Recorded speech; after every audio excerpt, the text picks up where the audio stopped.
विश्वाच्या निर्मितीच्याही आधी जर काही निर्माण केलं असेल भगवंताने ते म्हणजे पंढरपूर आहे.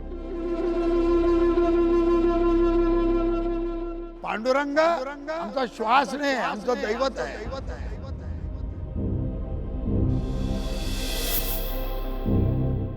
भेदभाव नाही, जात पात नाही, एकच निष्ठा. विठ्ठल विठ्ठल विठ्ठला, ज्ञानोबा तुकाराम.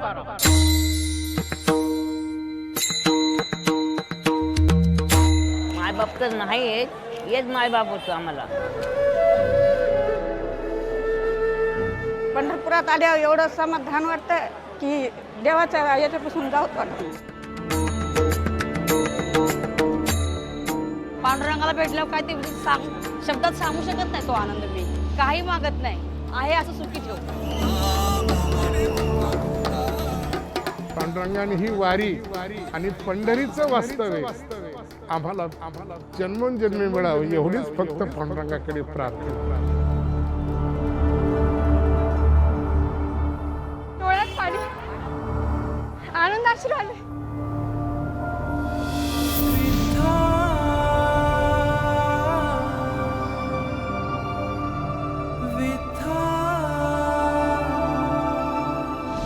जेव्हा नव्हते चराचर तेव्हा होते पंढरपूर. जेव्हा नव्हती गोदागंगा तेव्हा होती चंद्रभागा.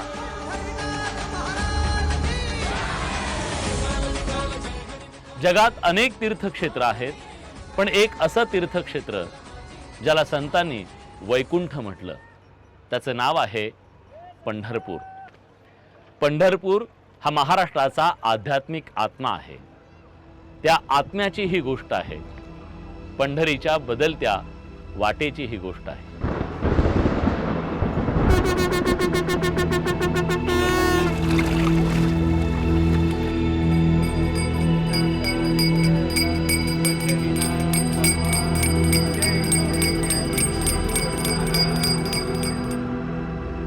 उदंड पाहिले, उदंड ऐकिले, उदंड वर्णिले क्षेत्र महिमे. ऐसी चंद्रभागा, ऐसे भीमातीर, ऐसा विठेवरी देव कोठे. अरे असा देव कुठे आहे तुम्ही मला सांगा. पद्मपुराणामध्ये 5 देवता सांगितलेत. रवीर विनायक चंडी ईशो विष्णू तथैवच. या ज्या 5 देवतेचं जर तुम्हाला दर्शन घ्यायचं जर असेल आणि ते एकाच वेळेस जर घ्यायचं असेल तर ते फक्त विठ्ठलाच्या पायावर जर तुम्ही हे मस्तक टेकवलात तर जगातल्या सगळ्या देवी देवतांचं दर्शन होतं. म्हणून तुकोबाराय म्हणतात, विठोबाचे राज्य आम्हा नित्य दिवाळे.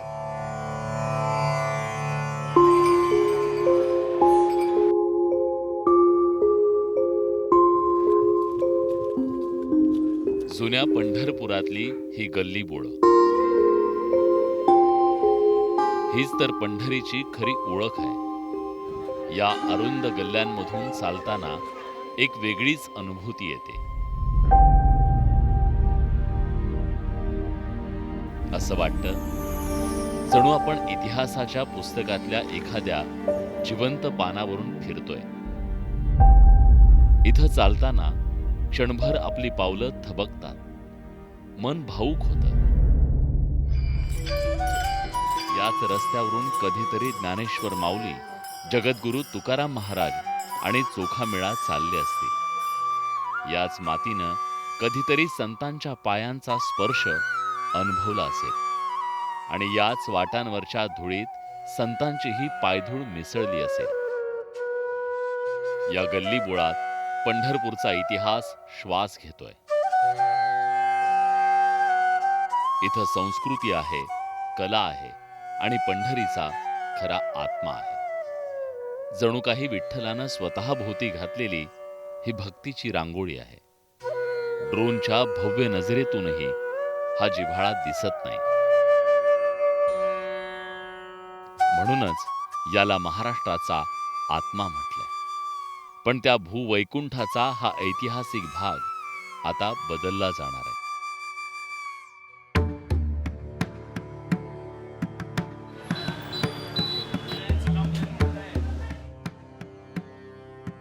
चिंचोळ्या गल्ल्यांमधून फिरताना हे प्रचंड मोठे वाडे आपलं स्वागत करायला उभे ठाकतात. एखाद्या घरंदाज वयोवृद्ध माणसासारखे. शेकडो वर्षांच्या आठवणींचं गाठोडं उराशी बाळगून आजही श्वास घेणारा हा महाराष्ट्राचा जिवंत इतिहास आहे. इथल्या एका एका वाड्याला शतकांचा वारसा आहे, ज्यांनी माणसांच्या 10 पिढ्यांचा संसार फुलताना पाहिला. या वाड्यात अनेक ऐतिहासिक मैफिली रंगल्या. पंढरपुरातले जुने ऐतिहासिक वाडे हे पंढरपूरचं खरं सौंदर्य आणि वैभव आहे. या वाड्यांनी अनेक साधू संतांचा सहवास अनुभवला. हजारो लाखो वारकऱ्यांचा या वाड्याच्या भिंतींनी हरिनामाचा जयघोष ऐकला. ज्ञानोबा तुकोबाच्या गजरानं दुमदुमून गेलेल्या या वाड्याच्या सगळ्या भिंती आणि या खांबांना आपण जर कान देऊन ऐकलं तर कदाचित त्या सुद्धा म्हणत असतील विठ्ठल विठ्ठल.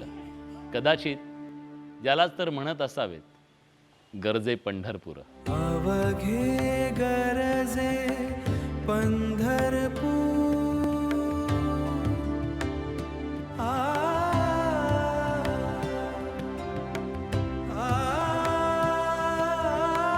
माऊली आणि पांडुरंग याच्याशी रिलेटेड जेवढी भजन आणि अभंगरंग असतात ते सगळे या घरामध्ये होतात.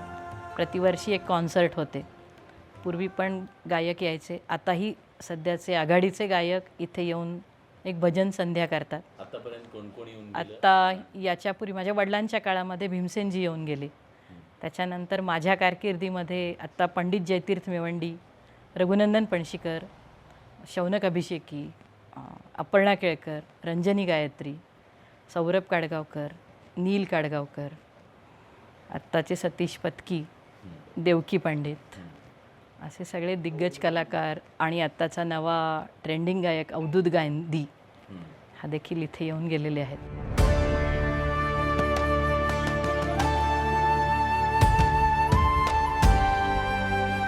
चंद्रभागेच्या तीरावर उभा असलेला हा दणकट आणि ऐतिहासिक होळकरवाडा.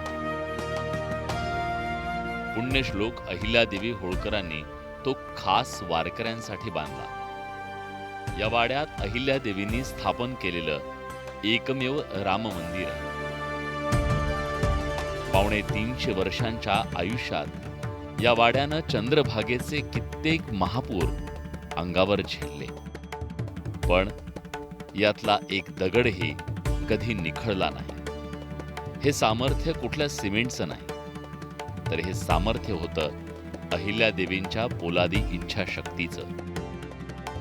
जेव्हा अहिल्यादेवी इथं आल्या तेव्हा नदीला पूर होता आणि पाणी बघितलं तर अहिल्यादेवी म्हणले की माझ्या भाविकांना कुठली जीविताला हानी झाली नाही पाहिजे, मला याची मजबूतीकरण बघणं गरजेचं आहे. त्यात अहिल्यादेवीने रॅम्प बघून हत्ती वर आणला आणि हत्ती ह्या वाड्यावरती नाचवला. त्यांचं तेव्हा समाधान झालं की हा वाडा मजबूत आहे आणि मग तो त्यांनी भाविकांसाठी खुला केला आणि मग त्याची वास्तुशांती केली. पंढरपूरच्या अनेक इथल्या लोकांचं म्हणणं असं आहे की स्वतःच्या घराचा पाया बांधताना इथली मुठभर माती घेतात आणि स्वतःच्या बांधकामाच्या पायामध्ये टाकतात की माझासुद्धा वाडा एवढाच, माझं घरसुद्धा एवढं मजबूत राहिलं पाहिजे, इतक्या वर्ष टिकलं पाहिजे. ही लोकांची भावना आहे, अहिल्यादेवीप्रती असणारी निष्ठा आहे. आज आपल्याकडे व्यवस्थेच्या किडीनं सरकारी इमारतीचं लाकूड 10 वर्षही टिकत नाही, पण या वाड्याला आपल्या समर्थ खांद्यांवर पेलणाऱ्या या लाकडांचा प्रवास थक्क करणार आहे. या वाड्याचं वैशिष्ट्य म्हणजे येथील हे जे पूर्ण लाकूड आहे ते इंदोर, मध्य प्रदेश आणि उत्तर प्रदेशामधील जी चंबळचं खोरं आहे त्या खोऱ्यामधून हे लाकूड कटाई करून हे नर्मदा नदीतून ते समुद्रात आणलं. समुद्रातून ते रत्नागिरीला आणलं आणि रत्नागिरीवरून ते लाकूड हे पंढरपूरात हत्तीच्या पाठीवरती टाकून आणलं. या संदर्भात दुसऱ्या बाजीराव पेशव्यांचं एक पत्र आहे की अहिल्यादेवी हे पंढरपूर येथे भाविकांच्या सेवेसाठी चंद्रभागा तीरावरती वाडा बांधत आहेत, तर त्याला लागणाऱ्या कुठल्याही साधन सामुग्रीची जकात आकारू नये. केवळ अहिल्यादेवीच नाही तर त्या काळातील अनेक मराठा सरदारांनी पंढरपुरात वारकऱ्यांसाठी असे भव्य वाडे बांधले. हे वाडे केवळ वास्तू नाहीत तर स्थापत्य कलेचा आदर्श नमुना आणि इतिहासाचे जिवंत दस्तऐवज आहेत. सरकारवाडा पहिल्यांदा बांधला आणि मग अनेक सरदारांनी आपापल्या सोयीप्रमाणे जागा घेतल्या आणि त्याप्रमाणे बांधल्या. त्यात शिंद्यांनी बांधलेला वाडा आहे. बायजाबाई शिंद्यांनी द्वारकाधीशाचं मंदिर बांधलं आणि शिंद्यांचा वाडा इथं मोठा आहे. दुसरा होळकरांचा वाडा तसाच मोठा आहे. अहिल्यादेवी काही काळ त्या वाड्यात राहिल्यात. त्याच्या शेजारी त्यांच्या पलीकडं दिवाण त्यांचे जे आहेत पळशीकर त्यांचा वाडा आहे. त्याच्या पलीकडं खाजगीवाले जे सरदार आहेत त्यांचा वाडा आहे. खाजगीवाल्यांच्या नंतर सांगलीकर, मिरजकर, बुधगावकर हे तिन्ही पटवर्धनाचे वाडे पंढरपुरात आहेत. सरदार घाडग्यांचा वाडा आहे, सरदार कवड्यांचा वाडा आहे, नाना फडणवीसाचा वाडा होता, फडक्यांचा वाडा होता, मुतालिकांचा वाडा आहे, छत्रपतींचे जे मुतालिक आहेत त्यांचा वाडा आहे. अशा प्रत्येकाने आपापल्या सोयीनं, मग कोणी नदीच्या काठावर, कोणी गावात अन्य भागे अशी वाडे आपली बांधली आहेत. याच छोट्या गल्लीबोळातून पंढरपूरची मठ आणि फड संस्कृती आजही जिवंत आहे. वारकऱ्यांच्या पायाची धूळ आपल्या मस्तकावर सतत लागावी म्हणून पांडुरंगाच्या पहिल्या पायरीला संत नामदेवांनी संजीवन समाधी घेतली. ते संत नामदेव या वारकरी संप्रदायाचे आद्य फडकरी. विठ्ठल मंदिरापासून काही अंतरावरच हा 300 वर्ष जुना नामदेवांचा मठ आहे, जिथं नामदेवांचे 18वे आणि 19वे वंशज आजही फडाची परंपरा तितक्याच निष्ठेनं चालवतायत. वारकरी संप्रदायाचा आधुनिक काळामध्ये हा जो आपल्याला प्रसार झालेला दिसतोय, त्याच्या पाठीमागं वारकरी संप्रदायातली फड आणि मठ परंपरा ही आज प्रमुख असलेली आपल्याला दिसून येते. सामुदायिकरित्या इथं वारकरी येतात. एका प्रमुख ज्येष्ठ अनुभवी अशा वारकऱ्याच्या आधिपत्याखाली ज्या परंपरा चालवल्या जातात त्याला प्रामुख्याने सांप्रदायिक फड असं आपल्याला म्हणता येईल.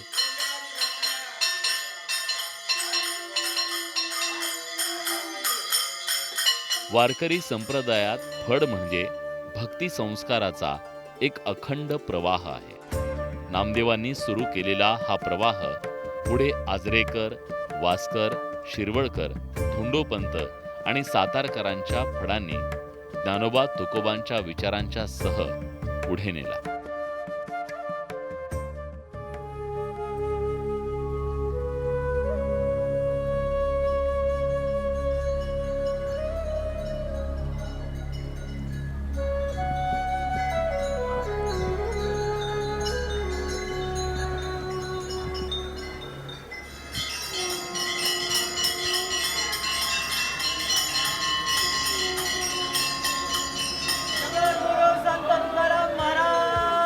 विठ्ठलाशी आपली पहिली ओळख करून देणाऱ्या जगद्गुरु तुकोबांच्या या चिपड्या, धातूच्या आवरणाखाली जपून ठेवलेल्या तुकोबांच्या पादुका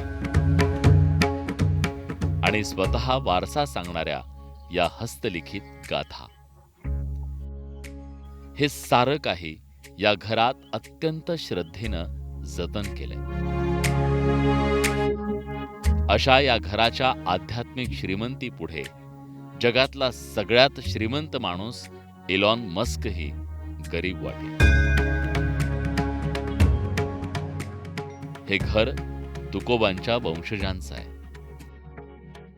ज्यांनी देहूकर फडाच्या माध्यमातून संतांची परंपरा केवळ जपली नाही तर ती समृद्ध केली. जगद्गुरू तुकोबरांच्यापासून माझी 11वी पिढी आहे. आमच्या घराण्यात जे चालत आलेलं आहे त्यामध्ये माझी स्वतःचीच मुलांच्या दृष्टीने जर मला सांगायचं झालं तर माझी थोरले चिरंजीव सिव्हिल इंजिनियर आहेत विथ डिस्टिंक्शन. पण तरीसुद्धा कुठल्याही प्रकारचा व्यावसायिक भाग न पाहता किंवा नोकरी वगैरे न करता म्हणजे कीर्तन, भजन, वारी, नेम, धर्म हे सांभाळत आहेत. माझे दुसरे चिरंजीव आहेत ते डॉक्टर आहेत आणि ते डॉक्टर आहेत, त्यांचं स्वतःचं क्लिनिक आहे, OPD आहे. ते व्यवसाय करतात, पण व्यवसाय करूनही ते प्रवचन करतात, ते कीर्तन करतात, ते फडावरच्या गावाला जाऊन त्या त्या ठिकाणी कार्यक्रम करतात. आमची जी परंपरा चालत आली आहे ती प्राधान्याने सेवेची, भक्तीची अशा पद्धतीची आहे. त्यामुळे आम्ही महत्त्व त्याला पहिल्यांदा देतोय.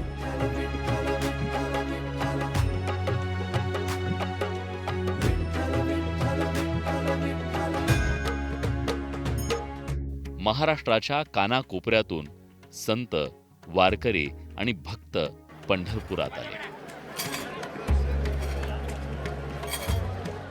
त्यांनी पंढरीत आपलं एक हक्काचं घर उभं केलं, ज्याला आपण मठ म्हणतो. जवळजवळ 700 ते 800 मठ, धर्मशाळा आज आपल्याला पंढरपूरमध्ये पाहावयास मिळतात.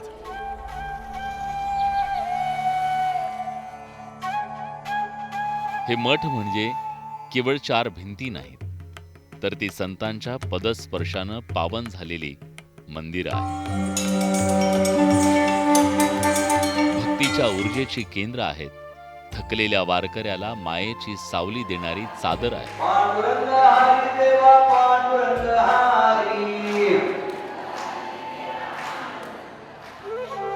इथं प्रत्येक जिल्ह्याचा, तालुक्याचा आणि हो, जातीचाही मठ आहे.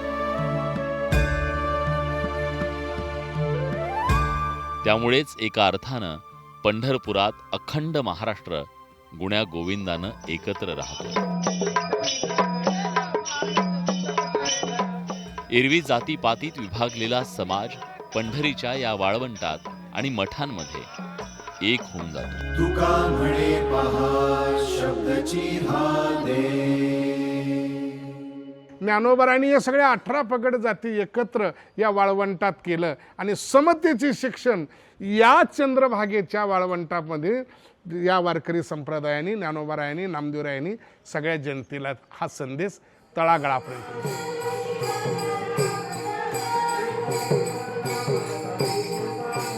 वारकरी संप्रदायामध्ये असं कुठलंही बंधन नाही, जातीपातीचं असं कुठलंही बंधन नाही. आणि त्यामुळंच आज असे काही लोक पाहावयास मिळतात की ज्यांचा मूळ धर्म जैन आहे, बौद्ध आहे, परंतु ते वारकरी आहेत. एवढंच नव्हे तर जैतुंबी मठ सारखा मठ, एका मुस्लिम स्त्रीचा इथं मठ आहे. मुसलमान होत्या, पण ते म्हणजे जातपात मानत नव्हते. विठ्ठल हा सगळ्याचा, त्याप्रमाणे त्या म्हणल्या मी पण विठ्ठलाची. संतांनी जी परंपरा दिली त्यात मी कोण भेद देणार.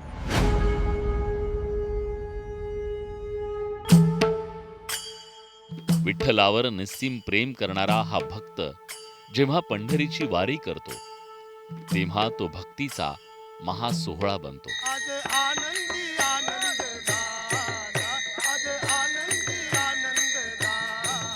आषाढी कार्तिकीला संतांच्या पालख्या खांद्यावर घेऊन पायी चालत, नाचत गात हा वारकरी पंढरीत येतो. तिचा आनंद सोहळा आहे. या वारीला आज जगातील सगळ्यात मोठी मानवी चळवळ मानलं जातं. पंढरपूरला आले की मायबाप भेटले का होते. वारी म्हणजे महाराष्ट्राच्या संस्कृतीचा श्वास आहे, तिचा आत्मा आहे. वारीचं वैशिष्ट्य असं आहे की ही वारी माणूस तुम्ही जर पाहताल तर तो एकटा करणार नाही, तो संतांच्या समवेत वारी करेल. आळंदी असेल, देहू असेल, पैठण असेल, त्र्यंबकेश्वर असेल, मुक्ताईनगर असेल, या सगळ्या ठिकाणातून पालख्या तर आषाढी कार्तिकीला मानाच्या 10 पालख्या तर येतातच येतात, पण इतर ठिकाणाहून शेकडो पालख्या पंढरपूरला पायी वारी करतात. असा पंढरीचा सोहळा 2 महिने पुढं बाकी आहे, 3 महिने बाकी आहे. तेव्हापासूनच आम्हाला वेध लागतात की कधी एकदाची आषाढी येते, कधी वारीला जातोय, कधी पालखी सोहळ्या संघ जातोय, कधी दिंडे येतात. याचे एक वेद आणि त्याचा अंतःकरणामध्ये इतका उत्साह असतो, इतका आनंद असतो, तो शब्दात सांगता येणार. किती थकू द्या, हा देह विठ्ठलासाठी समर्पण करावा म्हणून तो रोज ऊन असेल, पाऊस असेल, वारा असेल, कशाची तमा न बाळगता तो नाचत जाऊ त्याच्या गावा खेळ या, सुख देईल विसावा, असा पंढरी क्षेत्रात येतो.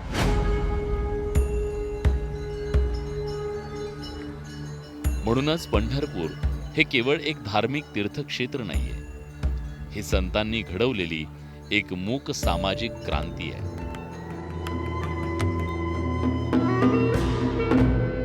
या भूमीला समतेचं वैकुंठ बनवण्यासाठी संतांना आणि समाज सुधारकांना अनेक खस्ता खाव्या लागल्या. म्हणूनच गाडगेबाबांनी चंद्रभागेच्या वाळवंटात स्वच्छतेचा मंत्र दिला, तर इथल्या जातीपातीच्या भिंती तोडण्यासाठी याच मातीत याच ठिकाणी साने गुरुजींनी विठ्ठल मुक्तीचा मार्ग दाखवला.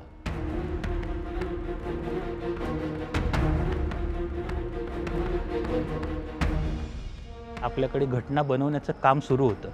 अजून आपल्याला तो अधिकार मिळायचा होता की सर्वांना समान दर्जाचे नागरिक अधिकार मिळायचे होते. त्या काळात साने गुरुजींनी इथल्या पंढरपूरच्या देवळामध्ये अस्पृश्यांना प्रवेश मिळावा म्हणून आमरण उपोषण केलं होतं. साने गुरुजींना जागा मिळेना तर कुठे करायचं आंदोलन हा मोठा प्रश्न राहिला.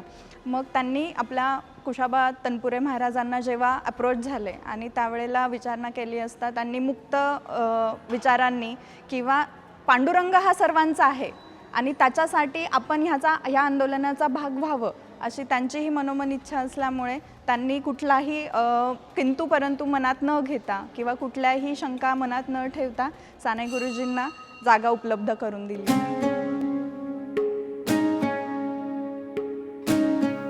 तनपुरे महाराजांचा हा मठ महाराष्ट्राच्या आध्यात्मिक आणि सामाजिक प्रवासाचा साक्षीदार आहे. या मठात असलेला साने गुरुजींचा हा पुतळा म्हणजे एक ऐतिहासिक पाऊल खूण आहे. विठ्ठलाच्या मंदिराची द्वारं सगळ्यांसाठी खुली करण्यासाठी झालेल्या स्वातंत्र्य लढ्याची.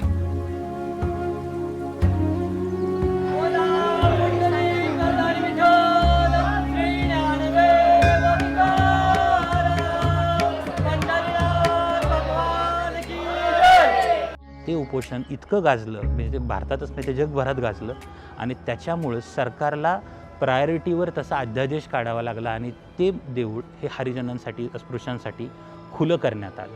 सो याचा खूप मोठा इम्पॅक्ट पंढरपूरने दिलेला तो एक संदेश आहे. म्हणजे चोखामेळ्यासारख्या संतांना अगोदर विठ्ठलाच्या देवळाच्या बाहेरच आयुष्यभर थांबावं लागलं. त्यांनी त्यांच्या हयातीत विठ्ठल पाहिला नाही. पण साने गुरुजींमुळं नंतरच्या काळात कोणाला चोखामेळ्यासारखं पायरीच्या बाहेर संपायची वेळ आली नाही, समाधी घेण्याची वेळ आली नाही.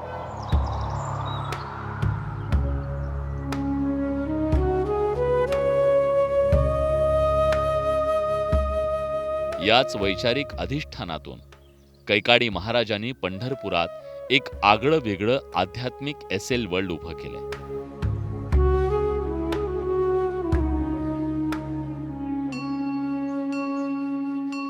हा ओव्हरब्रिज आहे. ओव्हरब्रिजला रेल्वेचं स्वरूप अश्मयुगापासून ते आधुनिक युगापर्यंतचा मानवी प्रवास इथं मूर्तीच्या रूपात जिवंत होतो. हे पूर्ण केली सहदेव आणि आईन्स्टाईनच्या मध्ये हे दिली एका ठिकाणी हा विचार आहे. हा संदेश पुढच्या जनरेशनला पिढीला जावं. मग आश्चर्याची गोष्ट म्हणजे इथं 33 कोटी देवांच्या गर्दीत राष्ट्रपिता महात्मा गांधी उभे आहेत. तर वरुण देवाच्या शेजारी मार्टिन ल्युथर किंग आणि लेनिन यांचे पुतळे आहेत.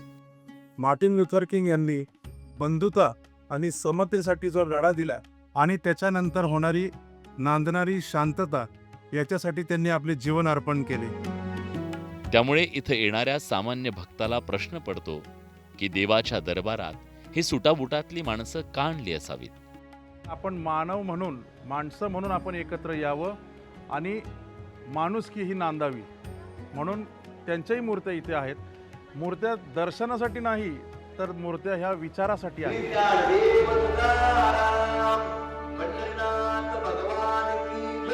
मानवतावादी विचारांमुळे मंदिराची दारं सगळ्यांसाठी खुली झाली. माणसाला माणूस म्हणून स्वीकारलं गेलं. पण पंढरपुरातल्या स्वच्छतेचे खरे नायक असणाऱ्या भंगी बांधवांच्या नशिबी असलेली मैला उपोषण्याची प्रथा संपायला 2012 साल उजाडावं लागलं. हजारो वर्षांची ती कुप्रथा अखेर बंद झाली.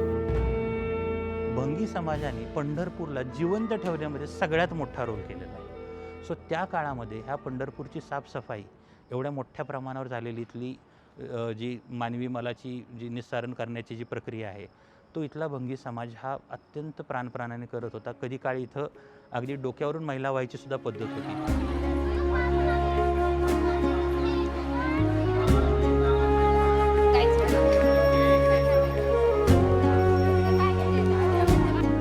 पंढरपुरात पांडुरंगा इतकंच रुक्मिणी मातेलाही आदराचं स्थान आहे.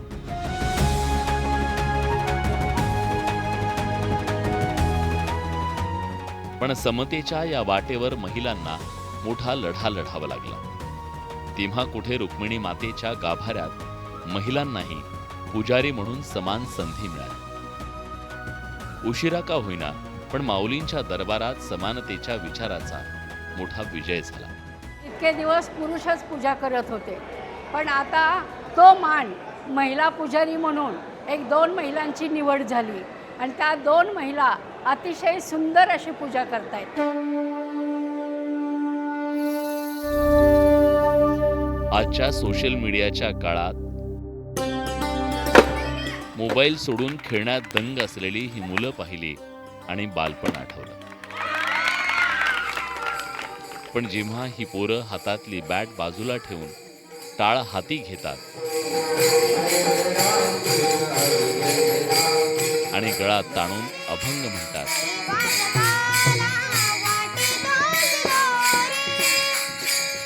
तेव्हा कळतं हेच वारकरी संप्रदायाचं उज्ज्वल भविष्य. या विद्यापीठात अनेक वारकरी शिक्षण संस्था आहेत. वारकरी संप्रदायाची पताका ज्यांना खांद्यावर घेऊन पुढे जायचंय ती उद्याची पिढी इथं वारकरी संप्रदायाचे शिक्षणाचे धडे गिरवते. हे उद्याचे कीर्तनकार आहेत जे पंढरपूरच्या या संस्काराच्या विद्यापीठात आध्यात्मिक शिक्षण घेतात. ही मुलं तसे पूर्ण महाराष्ट्रातून मुलं आहेत. जवळजवळ 27 जिल्ह्यातून ही मुलं आहेत. आज आपण जर सगळीकडे मुलं बघितले तर या वयाची मुलं जर बघितले तर मोबाईलशिवाय राहत नाहीत. पण आज आमच्या एवढ्या सगळ्या मुलाकडे एकाकडेही मोबाईल नाही आणि एवढे फ्रेश राहतात की यांच्या घरीसुद्धा हे एवढे फ्रेश राहत नाहीत. हे यांच्या पालकांनी दिलेली आम्हाला साक्षी आहे.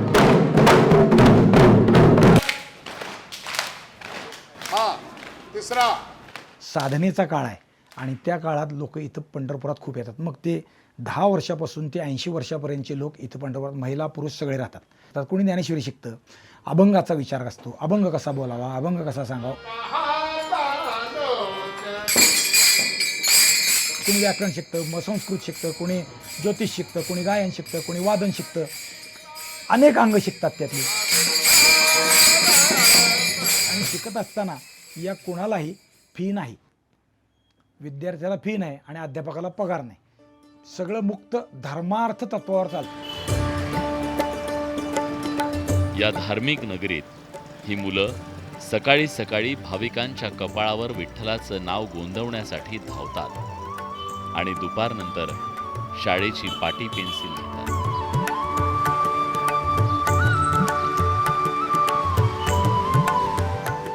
या पोरांशी बोलल्यावर जाणवलं पंढरपुरात विठ्ठल कुणासाठी दर्शनाची आस आहे, कुणासाठी रोजच्या भाकरीचा आधार आहे, तर या लहान पोरांसाठी विठ्ठल पाटी आणि पेन्सिल आहे. काय करतो ह्या पैशातून? काय काय करतो?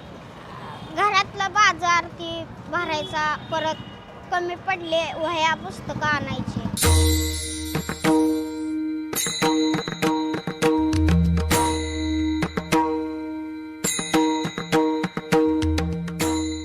पंढरपुरात अशा अनेक गोष्टी आहेत ज्या फक्त आणि फक्त याच मातीत पाहायला मिळतात.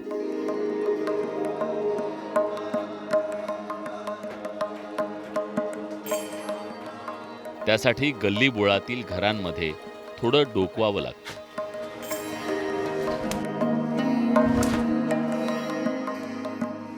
इथं बनणारा हा लाखेचा चुडा देशभर प्रसिद्ध आहे, कारण हा केवळ एक शृंगार नाही, तो अखंड सौभाग्याचं आणि समृद्धीचं प्रतीक आहे.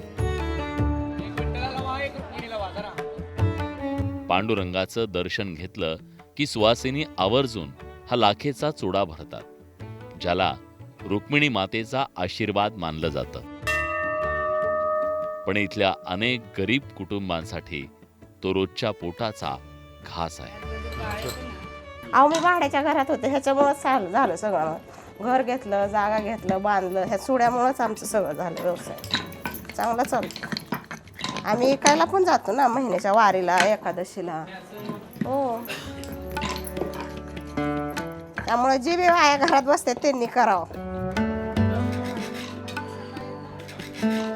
आणि 12 महिने पण ही वापरतेच, त्याच्यामुळं भरपूर याला मागणी असते.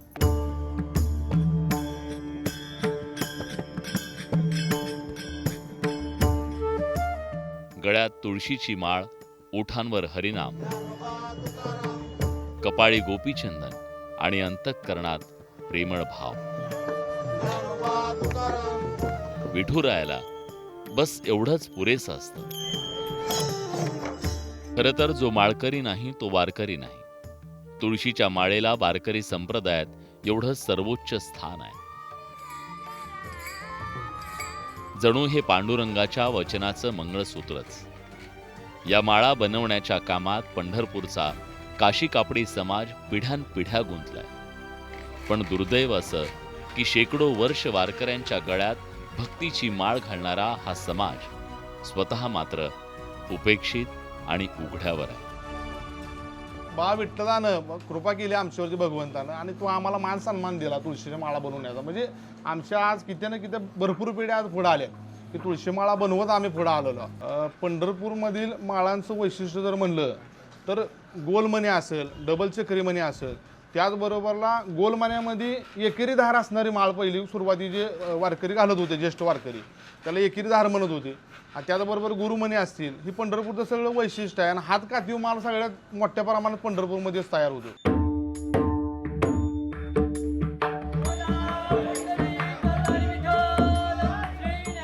पंढरपुरात आलेला विठ्ठल भक्त जाताना कधीच रिकाम्या हातानं जात नाही. आठवण म्हणून तो काही ना काही सोबत नेतोच.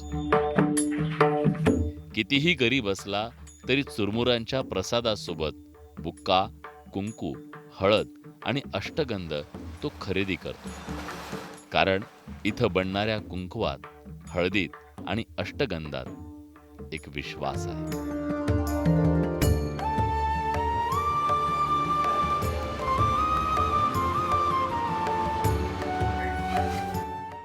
शिवाय खास पंढरपुरी म्हशीच्या दुधापासून बनलेला मौसूद खव्याचा पेढाही तो सोबत नेतो.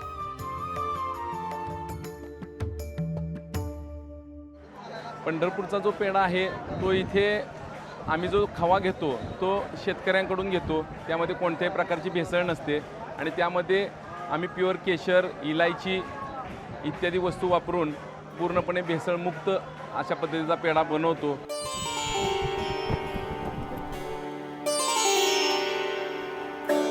पंढरपुरात फिरताना जाणवतं की इथल्या प्रत्येक गोष्टीला शेकडो वर्षांची परंपरा लाभली. अगदी इथल्या अगरबत्तीच्या सुगंधालाही भक्तीचा 200 वर्षांचा वारसा आहे. या मायलेकींच्या 5 पिढ्या एकाच ठिकाणी अगरबत्ती बनवण्याचं काम करतायत. आजच्या कॉर्पोरेट जगात दर 5 महिन्यांनी नोकरी बदलणाऱ्या पिढीसाठी कदाचित हे एक मोठं आश्चर्य म्हणावं लागेल.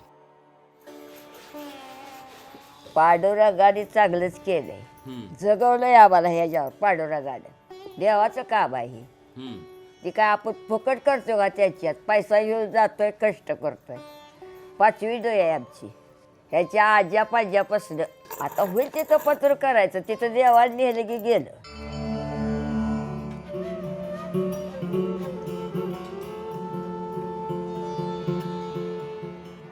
महाराष्ट्राच्या कानाकोपऱ्यातल्या मंदिरात दररोज वाजणाऱ्या मृदंग, वीणा, तबला आणि पेटीच्या सुरांचं हे मुख्य केंद्र आहे. संगीताचा श्रीहरिकोटा म्हणा हवं तर. जिथून विठ्ठलाच्या विरहाचे आणि भेटीच्या आनंदाचे सूर लॉन्च होतात। आम्ही विणा, पखवाज, ढोलकी, एकतारी, चिपळी, खंजिरी कमीत कमी 8 ते 10 आयटम मोठे आयटम असतात, लहान ते आयटम असतात ते 10-15 असतात, असे मग 20-25 आयटम आम्ही बनवतो। आम्ही पंढरपुरातनं घ्यायचं म्हणजे हा धार्मिक विषय असा आहे की इथून लोक तुकाराम महाराज, ज्ञानेश्वर महाराज यांनी इथून माल नेलेला आहे पूर्ण पहिल्यांदा, त्यामुळे इथून लोक महत्त्व मानतात।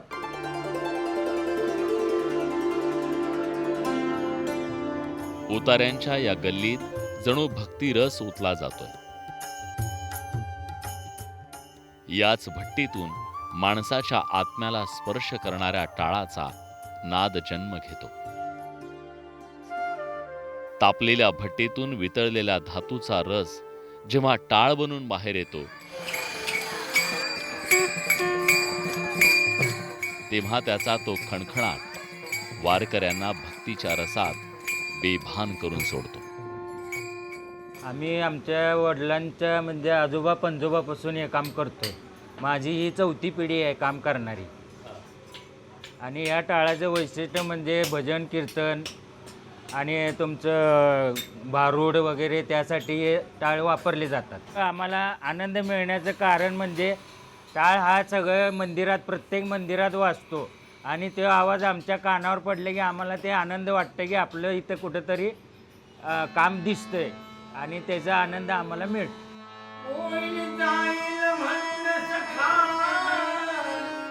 पण अनेकांना हे माहीत नसेल की जसा पंढरपुरात भक्तीचा टाळ आहे तसाच कलेचा चाळही आहे।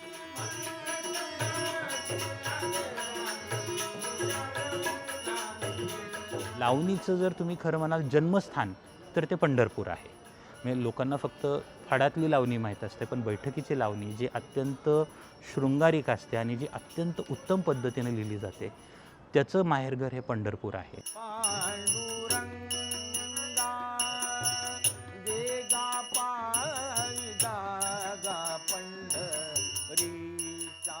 शाहीर राम जोशी म्हणजे ज्यांनी सुंदरा मनामध्ये भरली ही जी लावणी लिहिली होती ते सोलापूरचे, पण त्यांचं लहानपणीचं लावणीचं शिक्षण हे पंढरपुरात झालेलं होतं।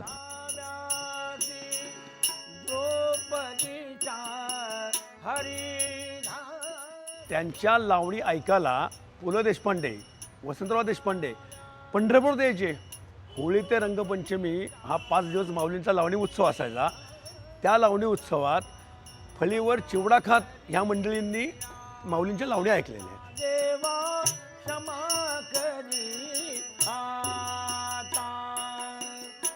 पिढ्यानपिढ्या ज्या उत्पाताने रुक्मिणी मातेची सेवा केली त्यांनीच लावणीची लोककला आणि परंपराही जपली आहे, अत्यंत हिमतीनं आणि श्रद्धेनं।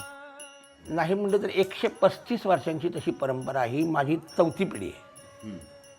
या 4थी पिढीमध्ये मी आत्तापर्यंत म्हणजे नाही म्हणलं तरी 1983 सालापासून मी आमचे दुसऱ्या पिढीतले जे होते सर ज्ञानेश्वर उत्पात त्यांच्या पाठीमागं बसून हे आम्ही सगळं अवगत केलं।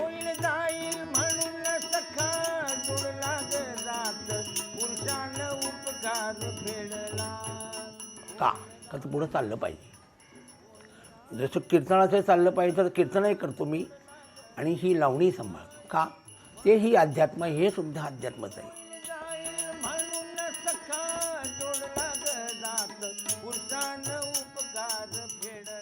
अध्यात्मात काय भक्ती कोणीकडनं निर्माण झाली पाहिजे, देवावरची भक्ती ती की पंढरीतच आहे। जशी टाळ, जसं कीर्तन, तसं लोककला सुद्धा।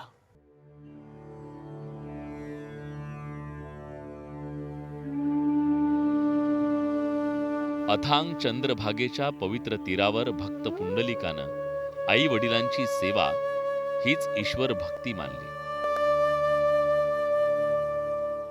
तो निस्वार्थ सेवाभाव पाहून स्वतः विठ्ठल वैकुंठ सोडून पंढरीत आले। पुंडलिकानं टाकलेल्या विटेवर विठोराया उभे राहिले, तेव्हापासून आज तागायत ते भक्तांची वाट पाहत उभे आहेत। पुंडलिकासारखाच इथला आद्य कोळी समाजही चंद्रभागेची श्रद्धेनं सेवा करतोय.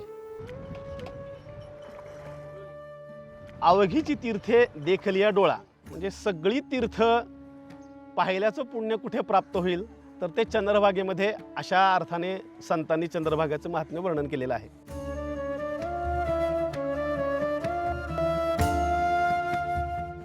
आणि त्यामुळं त्या नदीचं जे काही पावित्र्य आहे किंवा ते सुरुवातीपासून त्या नदीशी संबंधित जेवढे काही विधी असतील, लोकांना फिरवून आणणं, त्या नदीच्या पात्रातली देवळं असतील, तर या सगळ्या करण्याचं काम इथला नावाडी समाज हा शेकडो वर्षांपासून करतोय.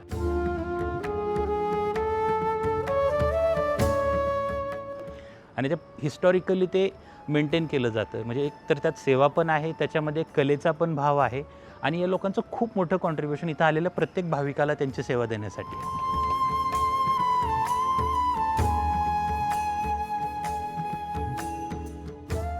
डोक्यावर जेवढे केस नाहीत तेवढ्या लोकांचे जीव वाचवले, पण शासनानं अद्यापपर्यंत आमचं कौतुक केलं नाही. एक गुलाबाचं फुल पण दिलं नाही. पण आम्हाला कुठल्याही गुलाबाच्या फुलासाठी आम्ही करत नाही. आम्हाला जी जुन्या लोकांनी सांगितलंय की आपल्या पोटापाण्यापेक्षा चंद्रभागेत येणारा भाविक हा सुखरूप चंद्रभागेतनं बाहेर गेला पाहिजे, ही आपली जबाबदारी आहे.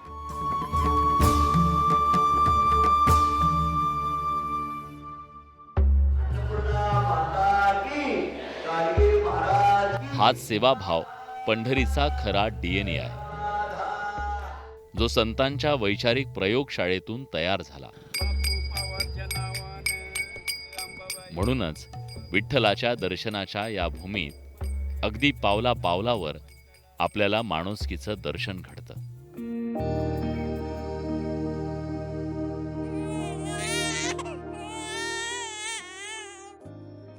दुःखी, निराधार आणि अनाथ लेकरांसाठी उभी राहिलेली ही माणुसकीची मंदिरं म्हणजे विठ्ठलाचं खरं रूप आहेत. पंढरपूरमध्ये आता तीर्थक्षेत्र असल्यामुळे असंख्य ठिकाणची लोक येतात आणि त्यांचे लहान मुलं कधी कधी हरवतात किंवा काही काही जण मुलं सोडूनही जायचे जुन्या काळच्या वाईट चालीरीतींमुळे. तर अशा वेळेस पंढरपूरमधल्या ज्या अनाथ मुलांचा जो प्रश्न आहे तो ज्यावेळेस दिसला त्यावेळेस इथं वासुदेव बाबाजी नवरंगे बालकाश्रम पंढरपूरमध्ये स्थापन करण्यात आला. जवळजवळ 151 वर्ष झालं आज आमची संस्था मुलांचं संगोपन, पुनर्वसन बालक्षेत्रामध्ये आणि महिला क्षेत्रामध्ये करत आहे. एक 7,000 ते 8,000 मुलांचं आत्तापर्यंत पुनर्वसन झालेलं आहे.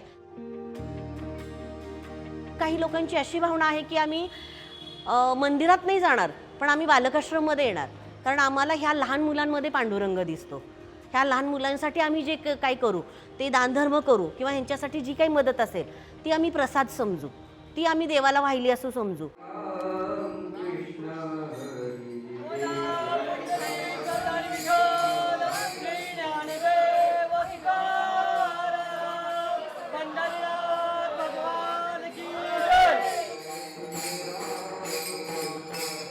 प्रत्येक मराठी माणूस अभिमानानं जे जे मराठीपण मिरवतो त्या वैभवाची मुळं पंढरपूरच्या या गल्ली बोळात आहे.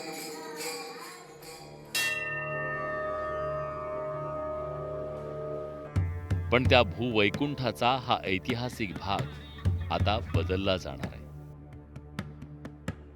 यातला बराचसा भाग इतिहास जमा होणार आहे, कारण केंद्र आणि राज्य सरकारचा काशी आणि उज्जैनच्या धर्तीवरचा महत्वाकांक्षी कॉरिडॉर इथल्या ऐतिहासिक वाड्यांमधून आणि गल्ल्यांमधून जाणार आहे.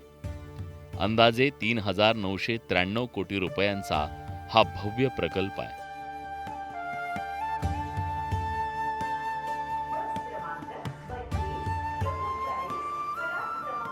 ज्यानं पंढरीचा संपूर्ण कायापालट होईल असा दावा केला जातो.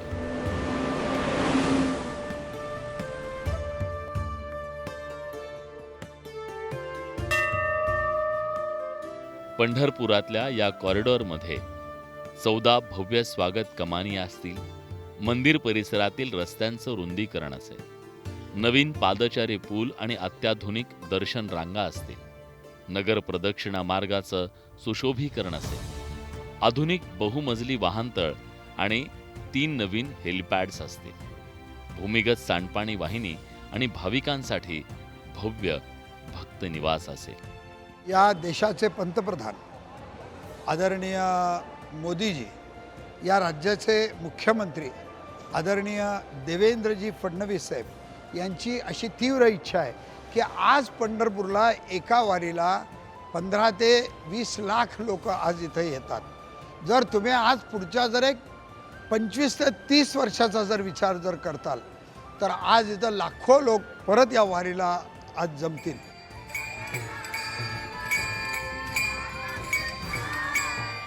आणि संपूर्ण पंढरपुरातील कॉरिडॉरमध्ये जे लोक हे आहेत त्या सगळ्यांची विचारविनिमय चालू आहे आणि शासन कुणाचंही मन दुखवणार नाही.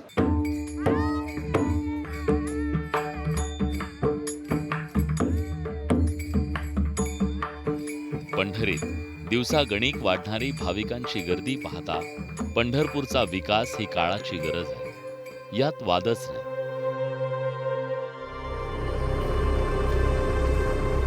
पण विकासाचा हा आधुनिक बुलडोझर जेव्हा इथल्या माणसांच्या पिढ्यानपिढ्या जपलेल्या काळजावरून जाईल तेव्हा असंख्य आठवणींचा ढिगारा होईल.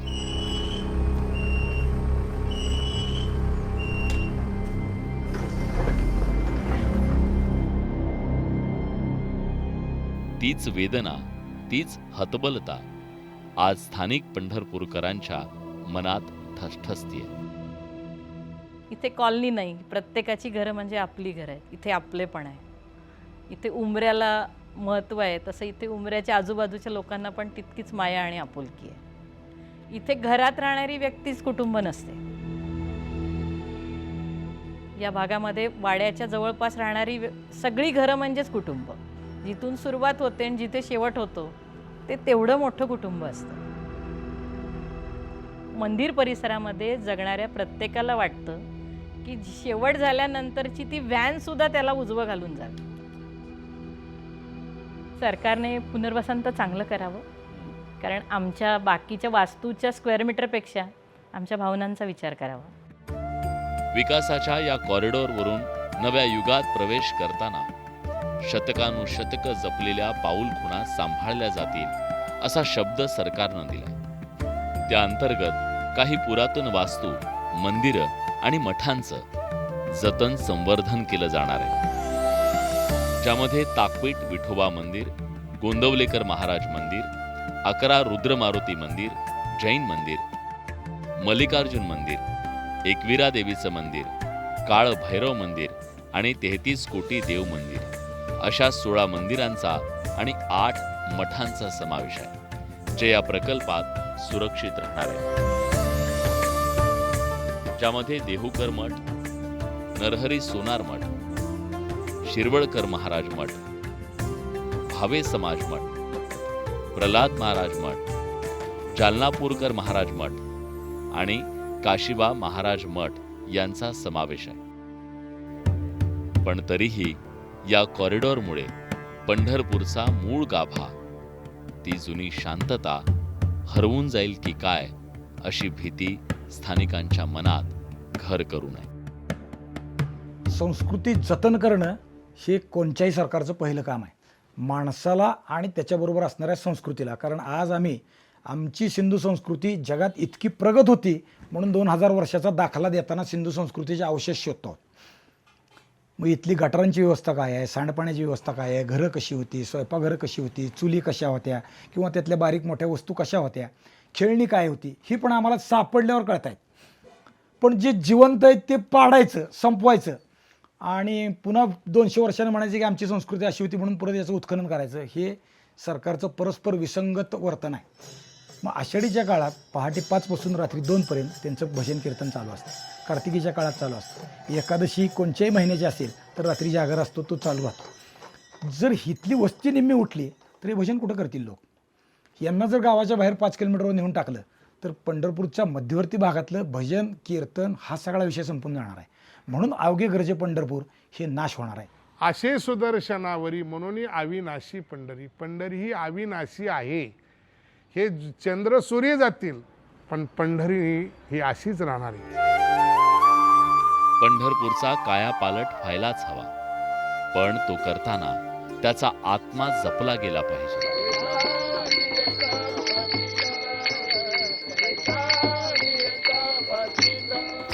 कारण इथल्या वारकऱ्याला चकाचक टाईल्सच्या चमचमाटाचं कौतुक नाही, त्याला ओढ आहे ती पांडुरंगाच्या साधेपणाची.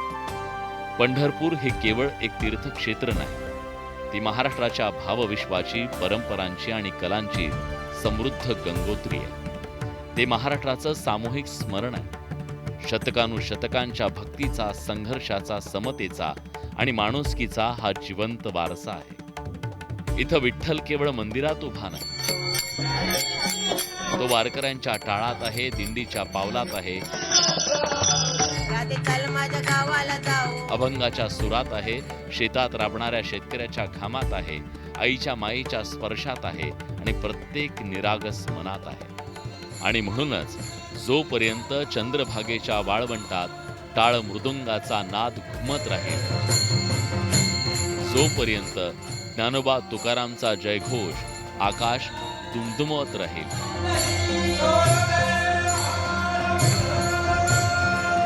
आणि जोपर्यंत विठुरायाच्या भेटीसाठी वारकऱ्याची पावलं वारीच्या वाटेवर चालत राहतील, तोपर्यंत या महाराष्ट्राचा आध्यात्मिक आत्मा जिवंत राहील, अमर राहील.